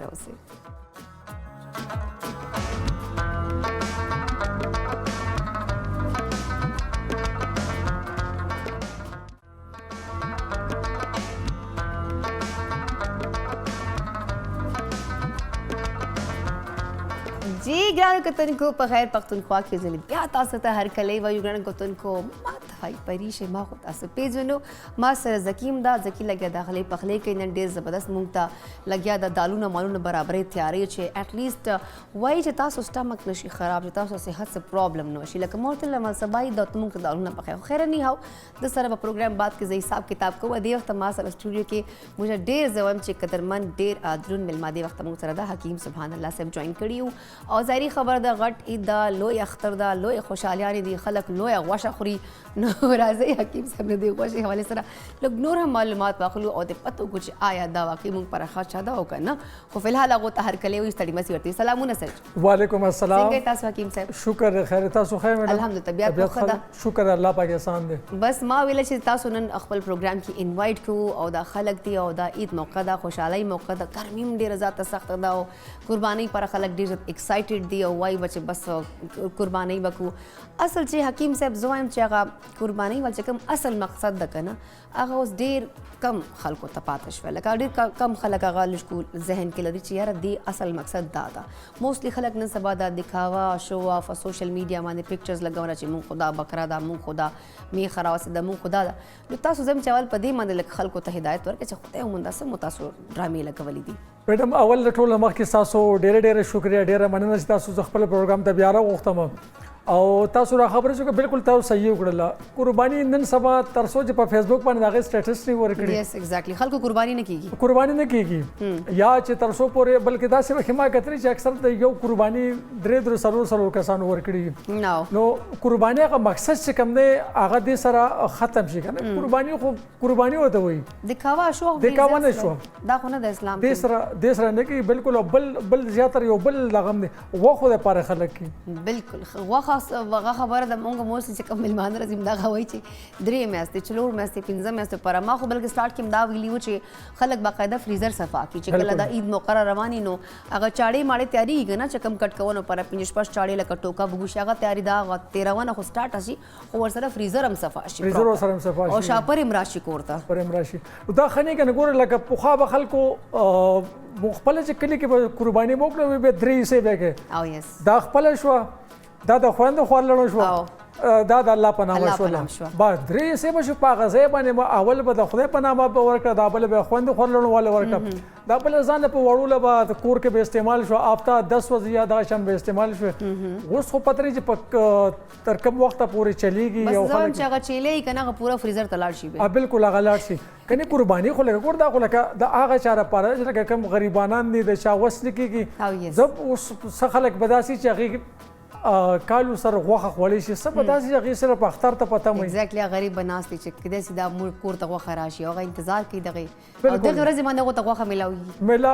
په دغه باندې ملاو نشو بیا لګه دغه بل دا بیا دا غوا اکثر ډیرو خلکو ته خراب هم شي وکي نو بالکل ځکه چې هغه فریز کیو بیا نن سبا خو لوډ شیډینګ هم ډیر زیاته ګرمي هم ډیر زیاته ده نو په کار چې د خلکو ته ورکو پس یو بل هم موږ غلط کار کو حکیم صاحب کتا تاسو ته پتی مطلب موږ درې برخه کو کنه ټیک تا جایز دي په کول په کار عزت دي خبرو کې نه خبرې کوم خو د خپل خپلوان چې کوم دي کنه موږ هغه ټول قرباني الریډي کړي هغه کورو کې خپل چې کوم دي برخه اغستی چا پکې غوخه مطلب غوا کې برخه اغستی چا پکې میخو کې برخه اغستی مطلب یو کور چې درې پنځه کسان دي چې خپل حصے کړي سم ټایمز خو یو کور نه غټ دوه میخي وشي درې وشي نو مونږ خپل غوخه هغه ته ورواستو حالکه هغه مستحق نه دی بیا تاسو دا خبره څه کې صحیح ده چې هغه خو الریډي کړي خو بیا خپکی کنه د پښتنو په ماحول کې دا بیا ګیلې جوړيږي دا خبر دا غواند به خپشي دا غواند به خپشي دا بخپل حالکه ټولو کړي نو پکاره چې موږ صرف مستحق افراد ته ورکو مستحق ته ځکه چې اوس لکه فرض کې زمونږ رشتہ دار دی هغه مونږ ولهم لګلا هغه به زمونږ یې سمېخي هغه مونږ له لګي هغه لکه عدل بدل غو نه کېم شي ولکه بیا خلک ګیلې کې پلان کو قرباني کړي دا مونږ له غوا خراب نه لګلا خاص کر دا خويند چې کې می کنه یا دا څه خويند لګي دا کې بیا ګیلې جوړ خو تاسو را خبره صحیح ده پوینټ تاسو ویلټ دي چې دغه پځه د خپل رشتہ دار په زمونږ دا چې د غریب له ورکو نو چې لکه د لاسو غریبانو کې نه بل شلو غریبانو وشي بالکل دا څه خبر ده اخر موږ په دا خويند نه خپکیږي موږ په خدا چاچانه پوپیانه دا خپکیږي وای لګ مونږ ته مغه نه راوسه الریډي تاسو کړی دا مطلب تاسو څه ټینشن نه چوخه ده خیر حکیم صاحب د کې بوس سو وایو ځکه چې وخت د عید د خوشحالۍ موقع ده نو خوشحالي خبرې وکړو دا راته ووایه چې تاسو په خیال کې هغه خلک چې موږ ګر ګاونډ دي هغو ته ورکونه لازمي ده یا صرف مستحق افراد چې کومو غریبانو ته موږ ته پته چې یاره دا خلک مستحق دي دو غریب قرباني نه ده کړې په کومو افرادو باندې تاسو صحیح لګي چې هغو ته ورکونه ضروري ده لکه گاوند خو ټیک د گاوند حق دی خو لکه څنګه چې تاسو وکړئ چې اوس لکه هغې قرباني کړې ده نو بیا نو هغې له خو بیا پکار مستحق چې کم دي بلکې زه خو هم چې مخکې نه سړی داسې ری کي وکړي وګوري چې پلانکو اکثر خلک تپوسونه یو بل وکړي تاسو به قرباني کوئ تاسو به قرباني کوئ نو هغې دغه شان لکه بیا ته وګوري چې پته یې موږ ته چې پلانکي کس قرباني نه راکړې نو چې هغې له بیا قرباني مستحق ته لکه زیات چې ورشي د ګاونډ نه او د خپلوانو زیات هم چې مستحق ورته لړ شي نو د هغې به ډېر زیات ثواب وي بالکل داسې ده خیر زه خو حکیم صاحب یو کار کوم خپل مور سره لږ ګیمونه کوم پاټونه کوم چې مطلب د موږ ریلیټیوز له طرف نه د غوښه راځي که نه نو امې مې هغه سیټ ته ایښي لکه دا وړه د پتې نه لګي مې چې دا وړه ده دا غټه ده نو امې مې سیټ ته ایښي نو زه هغه تھیلي اخلم چې ماشومان نه راځي سبهار وختي ګټۍ ګوجا کوي نو زه ورته یم ته زه وړه لکه ټولې کومې تھیلي هغه زه ماشومانو ته ورکوم نو امې ما نه وایي دا خو هغه وړه غوښه خو ډېره ښه خیر د امې دغه تھیلو کې پرته چې ته مکس یې ما نشته زه لکه دا ګیمونه مور سره ډېر زیات دا ډېره ښه خبره ده ګوره لکه تاسو خپل څیز چې کوم تاسو خپلې خوښې څیز تاسو هغې تاسو خلکو له ورکړئ دا ډېره ښه خبره بل تاسو هغه پوسټ ما کتلو چې تاسو هم چې د قربانۍ هغه به تاسو وکړئ جړل ما بیا ورته دا خو ما شروع ډېره غټه مسله ده لکه هغه ابو مې چې کله چیلې راوړه که نه یا چېرته غټ ځناور به رادو به بیا هغه به موږ چاچاګان چې کوم هغه به ویل تاسو په خپل کور کې ځکه چې موږ صحن ماشاءالله ډېره ستره ده نو موږ به اکثر اټیچمنټس له 2-3 ورځو چې نو بیا مو زړه نه کیده او ابو به چې وړی دا چاړې به تېرولې موږ به چغې بغار ټول ما ورونه خویندې موږ ټول به ابو خیر ده پرېږده الله به تعالی دا قربانۍ به دې قبوله شي ابو ویل ورکو ته درې چپړه کې کمرې ته خیر دی دا خو ماشومانو خیر اوس هم داسې یم زه اوس هغه جناور سره ډېر زیاته نه کښېنم ځکه چې بیا ما اټیچمنټ ورسره بالکل اټیچمنټ بیا حکیم صاحب لکه عید ورځې نو خلک غوښه ډېره زیاته خوري د خبرې باندې ما اوس موږ سره ډاکټر صاحبه هغې باندې هم خبرې وکړې نو خلک غوښه ډېره زیات وخوري نو بیا هغې سره پرابلمز ورته کېږي سټمک ایشوز ورته وشي نو ګیسټروانټرایټس ورته وشي دې نه علاوه ډایریا مایریا ورته وشي نو بیا هسپتالونو تګ راتګ او بیا دا ټینشن زه یم چې دې والا ګریلو څه علاج تاسو سره شته چې لکه دا حکیمي علاج که تاسو موږ ته ریکمینډ کو بیا بالکل د دې خو اول خو دا چې لږ ګزاره کول پکار د غوښې سره دا نه چې بس وایي چې بس اختر اوس راغلی اوس غوښه ده بیا به غوښه نه غوښه ټول کالي د غوښه را شوق بیا هم سړی پوره کړي که نه خو موږ یو خو اعتدال نه زیاته وخورو بله خبردار د قبض مریض دپاره چې کوم د قبض مریض دی کوم د معدې مریض دی بلډ پریشر والا های بلډ پریشر والا او دغه شان دا چې کوم یوریک ایسډ کولیسټرول والی دی هارټ پیشنټ دی دې دپاره خو غټه غوښه بالکل حرام ده که چېرې دې خپل زندګي خوښي خپل صحت یې خوښي دې له د ګوتې نه وړي البته وړه غوښه ورته ښه ده وړه ښه ده خو لږه مطلب لکه چې هغه ګزاره پې وشي او که چېرې بیا دغه غټه غوښه خوري د هغې راته هم بیا حل ښیم نقصان به نه ورکوي حال راته وښیه ځکه چې خلکو ته پته ولګي چې حال یې څه ده نقصان به بیا نه ورکوي ولګه نه ځکه چې قرباني د موږ به دا ووایو چې قربانۍ دپاره ورته دغه کوم ځای ته قربانۍ غوښه دې وخوري نقصان یې مو نه شي بېشکه د هغه د بلډ پریشر وي د هغه د یوریک ایسډ وي د هغه د کولیسټرول یا د هارټ پیشنټ بیا دې مو خوري زه د طریقې ښیم انشاءالله ما دا کومه طریقه ده خلک به ډېر غور سره دا خبره وسروي هغې لپاره به داسې وکړي یو ګېډۍ پودینه تازه د پودینه میلاوي کړه ځکه ګېډۍ غونډه کړي یو ګېډۍ هغه شوله یو غټه چمچ دا ټیبل سپون بوته چاول والا سوپ شو او وړه چمچ اجواین دا د په اوبو کې وشي بېشکه په 1 لیټر اوبو کې یا په 1 بوتل اوبو کې دا د ښه په کم اور باندې وشي که د خوږې نه څه ایشو نه مسله ورته نه نو خو چیني دې پکې واچي ګوړه دې پکې واچي شات دې پکې میلاو کړي چې سیړه غواړي هغه دې پکې میلاو کړي د خوږې لپاره مطلب لکه داسې نه کوي هغه د غوښه خوري دا درپسې سکي غوښه دې خوري دا درپسې سکي دا ټوټکي خو تاسو خلکو ته ښیو نو خلکو به د غوښې نه بیخ بنیاد وباسي بس قرباني ده که لکه څوک بیا خلک وي د بعضې خلک وي چې لکه غوښه هم خوښه ده خو باید نه شو خوړی نو چې کم کس وي هغې دپاره ډېره زبردست سره پودینه چې کوم ده پودینه خاص کر بیا پودینه دا اوس تاسو خبره کوله تاسو چې زکی دال پخې که نه دا خو موږ سره داسې کار کوي تاسو زه چې په دلته اوس پوره کال کې نن دغه ورځ موږ د ډایټ خیال پاته شو لکه موږ صحت ته ټینشن یې واخیسته چې تاسو صحت خراب نه شي نو دال چې کوم د چڼو دال سپیشل دا دومره زیات یوریک ایسډ او ګیس پیدا کوي ګیسټریک پیدا کوي وادر به دلته موږ دال خورې ما مخکې یو دا پروګرام وایي چې مایت خراب شي ما مخکې په دې یو پروګرام کې په دې باندې خبره کړې وه زړو پروګرامونو کې د چاڼو د دال چړې دال چې وګ ګیس پیدا کوي دا ګیس پیدا کې دې پسې تر څو په د پودینې چین نه رسکلې کنه د دې اصلاح نه کیږي او د دې وجه زیاتره په کورونو کې جګړه کیږي سر ته وغږیا ګیسو او درد او سر به درد هم کوي او بالکل ټینشن وایو کې ټینشن او بل زیاتره دا ګیسټریک مسایل چې کوم دي کنه دا ګیسټریک د وجبات خلک دا وي دا جنات دی په د پد باندې دار راځي په د باندې دار راځي مې ته ول سیټ کې ګیس ولا ختم کې د اجواین سوف د پودینه کاوه پیوس کوي هړه به خوشحالي اجواین سوف پودینه کاوه ګیس پر چې زبردست ایشو ډیر زیاتی ګیسټریک ایشو او بل لا قربانه کې چې څوک وي چې لکه موږ د غوښه وخورو موږ درسته نقصان نه شي وغه د هضم تاسو په خپل سونه غوښه خورو ځکه تاسو ټول ټوټکې پته دي زما غوښه دومره خوخي زه بغیر اختر دومره غوښه خورم زما خپل ځاني غوښه ډیره اختر کې بیا سونه خورو اختر کې خو بیا ډیره ما سره خود ما خو ځان خپل ارګ جوړکړي بوتل مې ډکې کړې دي دا غواله او زه لا ولګم چې ارګ ما سره پروت دی چې پروت بس بیا غوښه خورو ورپسې سکو دا غاره کوم بس تاسو ټول خلک اله موږ سره ډاکټران ناستو غریبانو له چې قرباني غوښه کې کم از کم تاسو 2-3 بوټي ورځ کې خورو دا صحت پاره خېدي تاسو ورته وای دا رک ورته سکو تا بالکل دا ولکه هغه چې اوسه قرباني اوس الله پاک را لګل ټیک دا قرباني کیسه غریبانو ته ورکوونه ولا دا کنه چې اټ لیست قربان مطلب د قرباني هغه کانسپټ دا چې قرباني ورکو لکه الله پاک د سنت ابراهیمی د چې موږ خلکو ته چې کوم غریبان دي هغه ته ورکو ځکه موږ غوښه استعمالو بالکل ټول چې کوم هغه استطاعت لري چې کوم خلک خدای پاک هغه ته ورکړي دا اخو کوي نو دا هغه پاره چې غریبانو ته بنټاو کو خپل خوشي غو سره مناو کو دا هم د خلک میډم دا څه چل کنه بعضی مال مریضان دا سراشي اوس بل دلته مال یو کس اکثر راځي نو هغه و چې دا غوښه خو ما په قربانۍ کې ما خو غوښه مې وخوړه زما به داسې وشي زما به هغسې وشي ما ورته شربت مې ورله ورکړو ما ورته همدا ځان سره ووسه که ته څه شولې زه ذمهوار یم اوس لکه تا څخه شوډۍ کېږي خو نشي خوړی د یارې نه دا چې خلکو له به هغه یار هم ختمول غواړي که نه ډېر پرهیز ګورم نه خو زه په خپلو مریضانو باندې زیات پرهیز نه کوم دا انتهایي ډېر زیات پرهیز چې په چا باندې کېښودو هغې تباه کړو او کمزوري کېږي بیا خو موږ خلک خو هم ډېر پرهیز نه کوي لکه موږ وګورو نو شوګر پیشنټ چې کوم دا خواږو په ډېر زیات غریب ورځي هر وخت بس خواږه خوراکونه او دا څیزونه کوي لګیایي ما مور شوګر دی عمرې لا تللی وه هلته کې ښې کجورې به یې خوړلې وایي د خدای پاک کور دا نقصان نه ورکړي ابې زمزم نه ورپسې څکو دا خبره قرباني په ورځ کې دا قرباني غوښه دا نقصان نه کوي نقصان نه ورکړي خلک وایي که نه ښه نو هغې ابې زمزم ورسره څکوي ابې زمزم به ورپسې بس هغې وي ما به دا کجورې خوړلې ما چې دا د خدای پاک کور دی دا نقصان نه ورکړي دلته نو واقعي نقصان یې ورکړی نه ورکړی ابې زمزم به ورسره څکو ښه ماشاءالله لکه دا خو بېخه خبره ده لکه دا خپل ذهن هم دا هر څه په ذهن باندې اچھا څه بیماریاں سایکولوژیکلی ډېر زیاته په انسان باندې اثر انداز کیږي که نه او یس دا خبره صحیح ده سم ټایم کې انسان څوک زه به دې نه مړ شم نو واقعي هغه انسان یاره پیدا شي نه که نه خرابېږي ډېر بالکل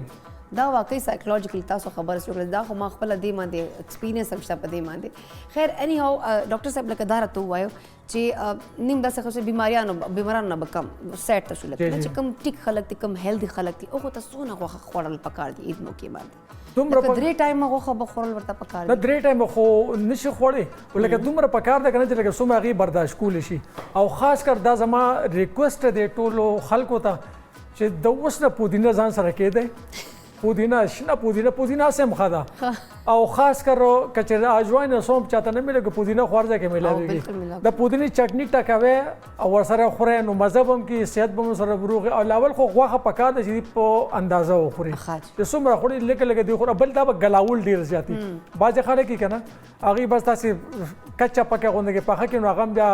خېټه کې دغه کې مسلې جوړي خو خپل غلاوي صفا کوي صفا سوتره وړي بوټه او مطلب لکه خوري د خور سره د صفائی او هر شي خیال ساتل صفائی سره خیال پکار دی او دا پودینه اجوین سوم دا چې تاسو ته یاد کړم دا په کور کې لازمي پکاري چې چا په خېټه کې درد شو یا داسې څه مسله راشي ناڅاپه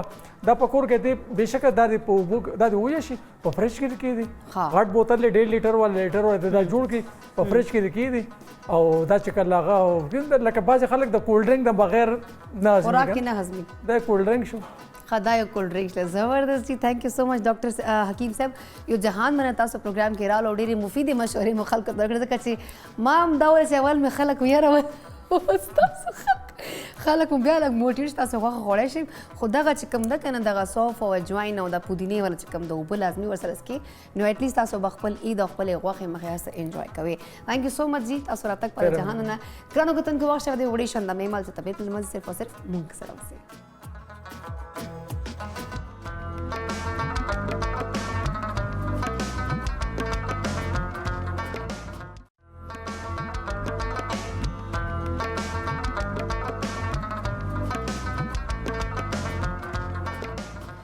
جی ګرانو کتونکو یو ځل بیا تاسو ته په خیر پښتونخوا کې موږ هرکلی وایو زه پروګرام کې ناسته یم تاسو مخامخ ډېره انرژیټک یم ځکه چې زکي ماته نن دال پاخه کړم ما چې ریسیپي ډیش آوټ کړم زکي وایي چې دال ښه دي حکیم صاحب ورته وایي چې دال چې کوم دغه ګیسټریک ایشو جوړوي نو وایي به چې لږ زکي صاحب پله چې آیا ریسیپي کمپلیټ شوه که نه زکي سجاو کړې خو د ډېره زیاته د مزهداره لګي ماته ټیسټ لګي خجا ریسپی تاسو مخامخ تیار شوی دی تقریبا ډېر مزدار ده تاسو خامخا کور کې ټرای وکړئ او تقریبا تاسو ما سکرین باندې ښکاري ان شاء الله ډېر زبردست جوړه ده ها ثانک یو سو مچ زکی زکی ریسیپي کوم نشته ګرانو کتونکو دی وخت موږ سره ډاکټر فرحان سټوډیو کې موجود دي راځي چې هغه سره موږ خبرې اترې کوو نن بس سپیسیفیک چې کوم دا هغه سره یو ایشو چې کوم جنکو چې ډېر زیاته ده هغه بریسټ کینسر ورته وایو مطلب هغه باندې موږ معلومات اخلو بل رائټ نو دو چې کرنټلی کار کوي پیمز هاسپټل سره راځي هغه ته هرکلی وایو ستړي مسي ورته ویل کفر سره سلامونه فرحان سلام څنګه تاسو طبیعتونه مزاجونه مخ دي الحمدلله خیر تاسو فرحان تاسو ماته لږ کمزوري غونډه ښکار لکه نه خوب مو پوره نه دلاسه بل مسله ده بیگا اصل کې خوب من نه پورا ځا اصل کې بیسیکلی لاول خو دا ویم ډاکټر فرحان الله زمان نوم دی ښه جی از ا ریزیډنټ پیتالوجیست کار کوم په پیمز هاسپټل ښه جی او د دیر د سیمې نه تعلق ساتم تیمرګری خار نه نو بیگا اصل کې زه د تیمرګری نه رالم او تقریبا د شپې 3 بجې راورسېدم ښه او نو اصل کې باران دونه ډیر زیات و او یس بالکل شپې خو ډېر باران او نو بالکل هغه ډرایوینګ چې کوم دی نو انتهایی سلو نو ډیر لیټ رسېدلی وم نو دغه د وجې نه لږ ډېر هغه اثر شته دی دغه هغه ډاکټر فرحان الله خبره تاسو یو کوم ډېره مزدار خبره وکړه ما ته طبیعت مې ټیک نه کوي طبیعت خبره او بات کو زول خپل انټروډکشن ورکړم دا خبره ده دا ته وایي چې کوم په کینسر خبرو کو نو دی وخت کم کینسر پیشنټ تاسو په ډیر زیات راځي اول خو د سې د چې زبر لګ د خپل زما چې کوم فیلډ دی په حواله سره زلګ د کتونکو ته لګ خبر وکم چې زما به کوشش تای چې لکه زه د سې ټیکنیکل خبرې ونه کوم کنه ان کلاسیفاید خبرې وکم چې د زمنګ د عام خلک لګ پوه شي بالکل بیسیکلی چې کوم پیتالوجیست چې کوم نو دا غي کار دی چې لکه مطلب د ټیسټونو په ذریعہ باندې د مریضانو چې کوم بیماری نو هغه معلومول تشخیص کول چې کوم د ټیسټونو په ذریعہ باندې لکه مطلب یا د بلډ ټیسټ شو یا د یورین ټیسټ شو یا د باډي نور فلویډز شو یا بایوپسی شو د هغه چې کوم بیماریانی معلومول نو بیسیکلی دا د پیتالوجیست کاری او بیا سپیسیفیکلی زما چې کوم فیلډ نو هغه هیسټوپیتالوژي دا اوکې نو هیسټوپیتالوژي چې کوم دا نو دا اصل کې مونږه چې کوم بایوپسی زی لکه سرجن چې کله سرجری وکي په باډي کې په سزي کې چې کوم نو سه بیماری جی جی نو هغه سپیسیمن هغه خراب ځای چې کوم نو هغه د وجود نه هغه سرجن کټ کی نو هغه مونږ ته بیا لیب تراولي نو په هغه کې بیا مونږه بیماری معلومو شي آیا په دې کې بیماری شته کنه نو بیسیکلی زما سپیسیفیکلی زما بیا دغه فیلډ دی او دغه چې کوم دی دا مونږ به زبردستی براډلی ویم د کتونکو لپاره چې لږه اسانتیا شي جی چې مونږه اصل کې په دغه سپیسیمنز کې یا په دغه بایوپسیز کې مونږه کینسرز ګورو شاید په دې کې کینسر شته دی که نشته دی مطلب کینسر پراپر تاسو نو تاسو داسې ویلی شئ چې مونږ د کینسر ډایګنوزس کوو اوکې تاسو بل خبر وکړل چې لکه زموږ سره دلته په لیب کې کم قسم کینسر زیات دي یا مطلب داسې براډلی داسې ووایو چې مطلب پاکستان کې کم قسم کینسر بالکل نو داسې دی چې لکه کینسر چې کم دی نو دا یو قسم لا د فکر خبر هم ده چې زموږ په پاکستان کې کینسر ریشو زیاته ده دا په زنانو کې دا په نارینو کې دا بلکې په آل ایجز کې د ماشومان نووالي تر دا دغه بوډاګانو ټولو پورې ده خو هغه کینسر چې کوم هغه ډیر زیات دی زموږ سره زموږ په ملک کې په هغه کې لونلی کینسر چې کوم دی چې هغه ډیر زیات دی نو هغه بریسټ کینسر دی بریسټ کینسر ډیر زیات دی او دا په ټول ایشیا کې چې کوم دی نو زموږ په پاکستان کې بیا دا ډیر زیات دی پریویلنس ډیر زیات دی تقریبا 15% د ټوټل کینسر چې کوم دی آوټ اف آل کینسرز 15% چې کوم کینسر دی نو هغه برېسټ کینسر دی دا ډېر د فکر خبره ده د دې علاوه نور چې کوم زمونږ خلک یا سیګریټ شو نسوار یا پان دسونه نو د اورال کینسرز یا لنګ کینسر چې کوم دی نو د هغې پریویلنس په دغه زیات دی هغه تقریبا 10% پورې دی بیا د خوراک نالۍ چې کوم د موږ ته اسوفیګس وایو د هغې او یا چې کوم دی نو د امتیازو نالۍ چې کوم زموږ سره ریکټم چې کوم دی کولاریکټل کینسر چې کوم دی نو هغه پریویلنس تقریبا 6 او 5% دی خو زموږ سره برېسټ کینسر چې کوم دی نو هغه بیا ډیر زیات دی او دا په ټول ایشیا کې ډیر زیات دی نو دا د فکر خبره ده چې لکه مطلب دلته دا برېسټ کینسر دلته ډیر زیات سیوا دی نو بیسیکلی موږ له چې کوم دغه راځي نو د برېسټ کینسر بیا سپیسیمنز ډیر زیات دي ها نو چې کوم د بشو پریس کې تاسو خبرو د تاسو لیب کې چې کوم دوه نمونې راځي نو هغه تاسو څنګه آیډیا لګو چې دوی ته مطلب دا پرابلم کې دی شي او بل دا چې تاسو دا پته کوونه غواړم چې د کوم برېسټ کینسر څخه خبره کو نو دیس سیمټمز خو به ځکه چې موږ ډېر په دې باندې الریډي هم پروګرامز کړي دي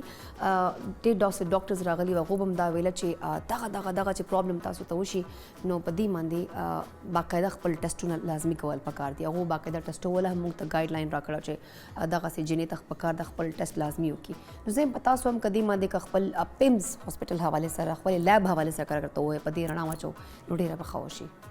بالکل اصل کې زمونږ په پاکستان کې چې کوم دی نو د برېسټ کینسر چې کوم ریشو دغه ډېره زیاته سیوا ده لکه په ټول ایشیا کې ډېره تاسو ما مخکې دا خبره وکړله که نه نو د هغې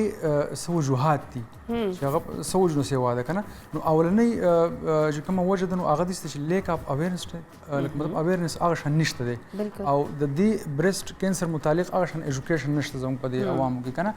نو چې لکه مطلب د دې دا تاسو څنګه تپوس وکړو چې څنګه پیژندلی کېږي نو اصل کې د دې لاول پیژندل ضروري دي چې لکه مطلب دا موږ وپېژنو چې آیا په یو زنانه کې چې کوم دی نو برېسټ کینسر شته که نه نو د هغې سمپټمز چې کوم دي نو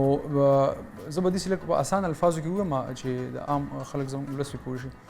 چې کینسر اصل کې د کوم انکنټرول گروث دی د سیلز زموږ سیلز گروث چې کوم کېږي نوي سیلونه جوړېږي او زاړه چې کوم دی نو ختمېږي خو دا د یو کنټرول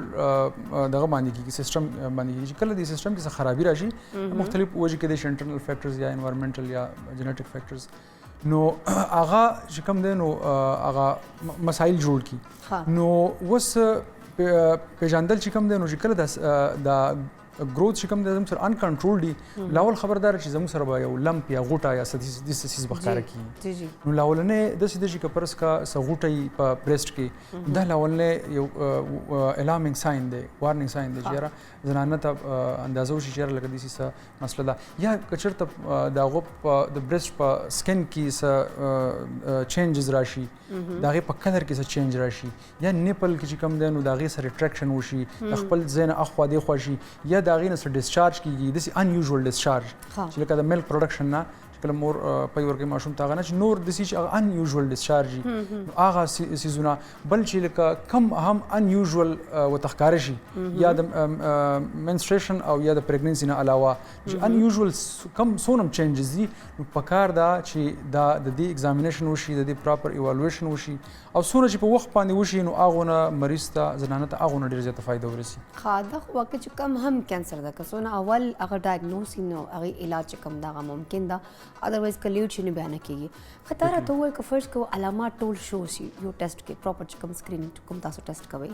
نو هغې کې برېسټ کینسر چې شو شي به تاسو برېسټ کینسر ده او دغه سټیج ده نو هغه ټیک کوونو لپاره یا هغه علاج کوونو لپاره زه چې بیا هغه نه سیکنډ پروسس څه ده لاول خو داسې ده چې لکه مطلب زه به داسې ووایم چې لاول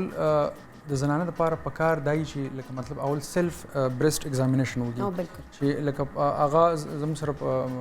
چې کوم زنانه ته د یوټیوب او دغه ورته اکسیسیبیلیټي ورته وي نو هغه ډېر په اسانه باندې کتلی شي چې لکه مطلب په انیمیټډ ویډیوز دي مختلف ډاکټرز دغه کلي چې لکه سیلف برېسټ ایگزامینیشن څنګه کېږي چې لکه پته ولګي چې یاره څه ایشو خو نشته دی پکې نو سیلف چې کله برېسټ ایگزامینیشن وشي د هغې نه پس چې کوم دی نو بیا کلینیکل ایگزامینیشن پکار وي چې لکه هغه لاړ شي او یو کلینیشن ته یا خپل فزیشن ته لاړ شي خپل ډاکټر ته لاړ شي او هغه ورته ووایي چې یاره داسې ماته دا داسې چینجز ښکاري په ځان کې نو د دې هغه پراپر ایوالویشن وشي د هغې نه پس چې کوم دی نو بیا چې کوم دی د هغې ایکسریز او داسې میزونه پکاري چې هغه وشي یا ته کوم موږ ورته د خپل دغه کې میموګرافي وایو نو هغه پراپر ایوالویشن یې وشي د هغې نه پس چې کوم دی نو بیا هغه شانته کې د هغې هغه چې کوم ټریټمنټ چې د هغه بیا چې کوم دی ملټي ډسپلینري اپروچ وي په یو ښه طریقه باندې چې کوم دی د هغې هغه ټریټمنټ اپروچ کېږي په هغې کې ډېر ډپارټمنټس انوالي نو څونه زر چې وشي د دې ډایګنوزز نو هغونه مریض ته فایده وي ښه مطلب هغه کینسر وایي نه ټول هغه چې کوم ارلی سټیج باندې کنټرول شي نو هغه خبره ده خیر موسټلی ډاکټر صاحب موږ جنکۍ چې کوم دي سپیشلی زه په خپلو پښتنو جنکۍ خبره وکړم نو دا څیزونه که فرض کوو ان کیس هغه فیل کوي که نه نو هغه دا څیزونه اګنور کوي او بل هغه لږ شرم غوندې محسوسوي که دا پرابلم چاته ښونه ایون کې خپلو سړو سره هم کور کې دا خبر نشي کولی چې بهی ماته خو دا ایشوز دي نو داسې جنکیو لپاره یو خو سلف تاسو لکه نه ایگزامینیشن ضروري چې خپل ځان خپله وګورئ تاسو او موږ سره ډېره ښه ډاکټر دلته راځي هغه ډېر اویرنس کوي ډاکټر روج نومیږي هغه راشي بیا پراپر هغه ویل چې دا تاسو په خپله څنګه چک کولی شئ په خپله داسې خپل تقریبا 15 to 20 ډیز بعد یا 1 منث بعد خپل ځان پر داسې 15 منټه وباسي او لازمي خپل ځان چک کوو خو موسټلی جنکۍ غریبانې نه کوي نو تاسو داسې کیسز خو ډېر زیات فیس کړي چې هغه به راځي او خپل ټیسټ به نه کوي یاره به یې لکه هغو ته به لګي چې یاره پته دا به څه وشي نه وشي داسې کیس هم تاسو مخې ته ډېر زیات راځي بالکل ایگزیکټلی داسې ده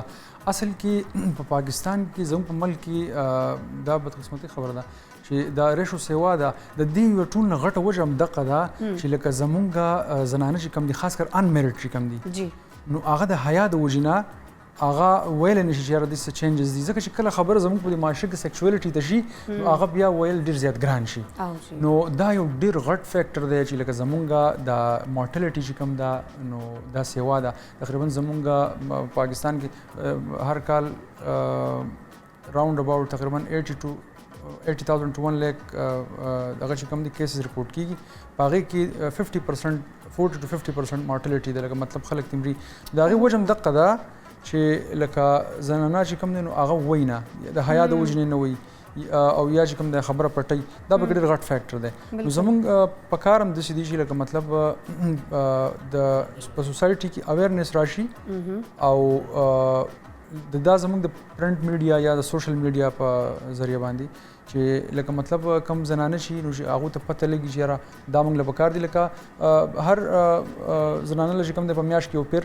خپل سیلف ایگزامینیشن پکار دی نو دا چې دا مخکې د ډېر غټ بیمارۍ نه چې کوم دی نو دغه بچ کېدی شي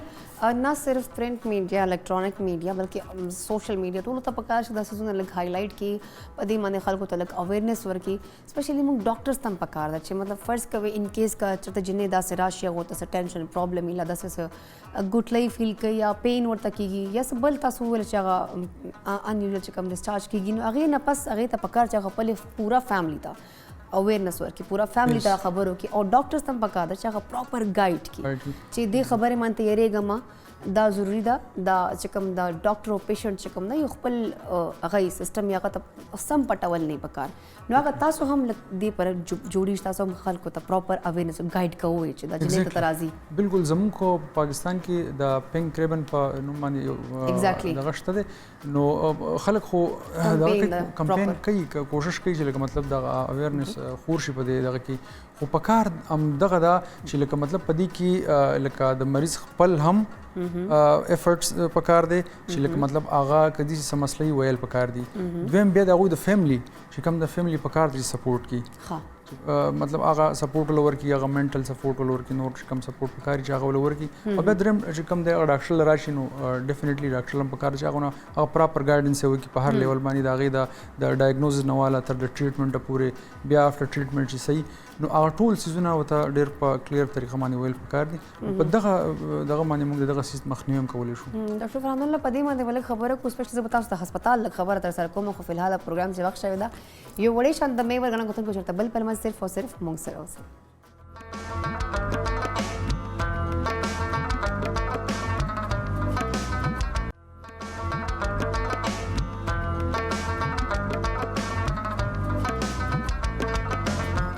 جی ګران کتونکو یو ځل بیا تاسو ته موږ هر کله وي په خیر پښتونخوا کې زکی خپل رسیب کمپلیټ نو زکی خو ته ځان خلاص کړي نو خیر زه په پروګرام نور هم مخته وځم ځکه چې ما سره ډاکټر فرحان الله موجود دی او ډېر امپورټنٹ ټاپک باندې موږ لګیو خبره ترې مکولې او دغه کینسر حواله سره لکه دغه مطلب ډایګنوز کوي چې هم د کینسر وال ټیسټ وغیرہ سمي هغه ټول ډایګنوز کوي خو یو خبره دا ده زه به د خپل ګورنمنت هاسپټلز خبره کوم نه سپیسیفیک زه د فیمز خبره وکوم اورال خپل چې کوم د سرکاري هسپتالو خبره وکوم الته چې کوم د پیشنټ راشي سپیشلی ک جنکۍ راشي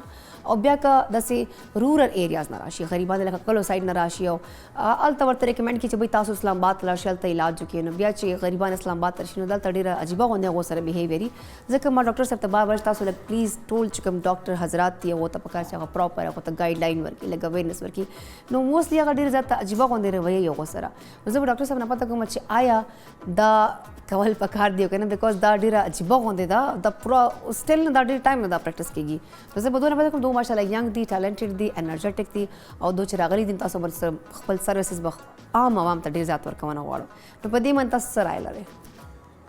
بالکل ایگزیکټلی داسې ده چې د پیشنټ او د ډاکټر ریلیشنشپ چې کوم دی نو د هغې ډېر یو زیات یو امپارټنټ رول دی په علاج کې نو پکار ده چې یو مریض له چې کوم دی نو ښه پوره پراپر ټایم ورکړلی شي خو زمونږ د ملک یو قسم بدقسمتي به دا هم شي چې دلته ډاکټران کم دي او مریضان په ډېر زیات دي او بیا خاص کر په پبلک هاسپټلز باندې برډن ډېر زیات دی انتهایی ډېر زیات مریضان دي لکه یو او پی ډي ته که ان کیس د ورځې 200-250 مریضان راځي یا د دې نه هم سیوا راځي تاسو ته مازې راوند اباوټ فګر وه نو هغه پیشنټ که تاسو ډیوایډ کوي لکه مطلب چې کوم د او پی ډي ټایمینګ دی که نه تاسو په 250 یا په 300 ډیوایډ کوي نو هغه منټ هم نه راځي بالکل نو هغه شانته کې بیا نشي ورکولی تاسو ډېر پیشنټس ولې بیا چک کوئ نو ډیفینیټلی هغو ته ون بای ون ټایم ورکوئ که نه اصل کې که داسې شي نو بیا ایمرجنسي خو 24 غنټې سرکاري هسپتال ولا خلاص وي او داسې ده او هغه داسې کېدلی شي چې لکه مطلب سپیسیفک پیشنټس اگر فرض کا یو ډاکټر ګوري که نه نو هغه کېدی شي خو هغه دا چې بیا به ډېر مریضان پاتې کېږي نو لکه په دې کې د حکومت چې کوم دی زموږ د هغوی ایفرټس هم پکې ډېر پکار دی چې لکه مطلب یو خو چې کوم دی لکه ډپارټمنټس کې پکار چې ډاکټران ډېر زیات دي لکه مطلب که فرض کا په یو ډپارټمنټ کې 15 ډاکټران دي نو پکار دی چې 15 لسي نو هغه شانته کې چې کوم دی نو ټایم به چې کوم دی نو یو مریض ته هغه شان ښه پراپر ټایم ورته ملاو شي چې کوم پکاري نو پراپر ټایم ورکونه یو نو دا یو بل هغه ده خو اکثر رویه برتاو خانه ده نو زه په دې دا یو بل شی دی دا یو ډیفرنٹ هغه ده دا به زه خپل ایز ا ینګ ډاکټر زه به خپل کمیونټي ته هم دا وایم چې لکه د یو ډاکټر خبره د مریض لپاره ډېر امپارټنټ رول لري د هغې ذهنیت لکه مطلب هغه ټول دغه جوړي ذهن یې جوړي نو زه په خپله وایم هم چې لکه مریض سره ډېرې ښې خبرې کول پکار دي ډېر په طریقو سره ملاقات پکار دي الریډي په تکلیف کې ایګزیکټلی نو چې څونه ورسره ښه ملاقات وشي څونه ورسره ښې خبرې وشي څونه ایتیکلی موږ چې کوم دی نو د هغې سره ښه ملاو شو نو دا خو ډېر هر څوک اپریشیټ کوي زه خو په خپله هم ډېر اپریشیټ کوم زما خو پخپله دا کوشش وي چې لکه څونه مریضان دي چې غریبانان راځي نو چې د هغو سره ډېر په ښه رویه باندې مونږ دغه وساتو او خپل ډاکټرز کمیونټي ته مې وایم چې یاره پکار ده چې د هر مریض سره ډېره ښه رویه وساتي او بیا بل طرف ته چې کوم دی نو زه د مریضانو چې کوم اټنډنټس دي د هغو څه کوم کسان دي هغوی ته هم دا وایم چې یاره لکه تاسو داسې اګریشن ډاکټرانو باندې هم مه کوئ ځکه چې دلته زموږ برډن داسې ډېر زیات سیوا دي هغه شانته کې هغه ټایم یا څه یا څه هغه شی نشو اټنډنس والا یوه واقعي هغه په سوشل میډیا دوره وایرل سي خو چې کومه تاسو ډاکټرز والا رویه هغه بالکل هغه روټین ده هغه نه وایرل کېږي بیا نه اصل کې چې کله برډن سیوا شي د کار برډن سیوا شي نو هغه بیا هغه موډ سوینګز راځي که نه سړی هغه طبیعت ډېر ډاکټر انسان نو اصل کې د کار د برډن د وجې نه دا مسایل نور زمونږ خو ډېر سیمپتیز دي د مریضانو سره د هغې د بیمارۍ متعلق د هغې د سایکالجي متعلق د هر څیز زمونږ سره سوچي چې یاره ډېر په ښه طریقه باندې هغه څیز وشي کله ناکله ډلیور نه هم شي خو زه خو وایم چې پکار ده چې شي او پکار ده زه خپل ځان سړی لاول کوشش وکړي زما خو همدا په لاس کې وي چې یاره زه د ټولو مریضانو سره ډېر په ښه طریقه باندې هغه پیشنټ او ډاکټر ریلیشنشپ وساتم او خپل کولیګس ته هم وایم چې پکار ده چې داسې چې د پیشنټ سیټسفیکشن زموږ پکار ده چې ډېر زیات وي बिल्कुल دغه زموږ پیشنټ ګټه سره ده. مطلب ډېر مینې محبت سره احترام سره ځکه چې هغه الریډي هسپتال ته راتلک پر خو چا مزر نه کیږي ډاکټر صاحب لکه جی. هیڅ کوم په خپل مرزي باندې ناراضي هر څه exactly. پرابلم یې څه درد ورته څه بیماری خدا نه خواسته ټینشن کور کی جوړي اسپیشلی که سرکاري هسپتال ته کم خلک راځي هغه غریبان وسم نه لري پرایویټ هسپتال Exactly, ول this نو هغه الریډي موږ سوسایټي له طرف نه ډیر زیاته ډیپریشن کې الریډي سایکولوژیکل هم ډیر ایشوز رواني هغه غریبان وایي چې سرکاري هسپتال موږ هسپتال چې موږ ښه علاج وشي او لږ خبر ټریټمنټ کې آل دو سرکاري چې کوم هسپتال چې کوم ډاکټرز دي هغه ډیر قابل او زه په خپل هغه باندې ما ډیر ټرسټ ته زه په خپل ما غو ته ورځم زه موستلی ډیر کم کوشش کوم چې غټ هسپتال زه سپیشلی سرکاري هسپتال ته راځم ځکه چې ډاکټرز ډیر ټیلنټډ دي خو د تھنګ از چې لږ رویه ښه کول پکار دي هغه سره لږ برتاو ښه کول پکار ده خیر نه یو thank you so much doctor फ्रांदोला तاسو راتګ پر یو جهان مننه او بل غانو کتونکو دی وخت سوک موجا ګوري ځکه چې سبا پورا پاکستان چې نه بلکې ټول هم دنیا چې موږ مسلمانان موجود دي هغه سبا موږ لوی اختر دا نو ځکه چې مال طرف نه ما پورا ټیم نه جو هم پښتون نه ټول هم ټیم دا هغه ټول طرف نه تاسو ټول ته عید الاضحى چې کوم خوشاله دی هغه ډېر زیات مبارکباد او عید خو طریقې سره انجوای کې خپل ارد گرد خلکو ول هم خیال وساتئ قرباني چې کوم مین مقصد ما پروګرام کې بار بار خوله نو پلیز پیغام باندې لوګ غور وکړي ما ما پورا ټیم ته دی وخت بیا راکې اجازت ان شاء الله عید نه پس په عید ته هم راځو تاسو ډېر ښه پروګرامونه وراړو خو عید نه پاس به تاسو سره بیا ملاقاتونه کیږي نیکسټ ټایم پورې ما پورا ټیم ته راکې اجازت الله حافظ پاکستان زندہ باد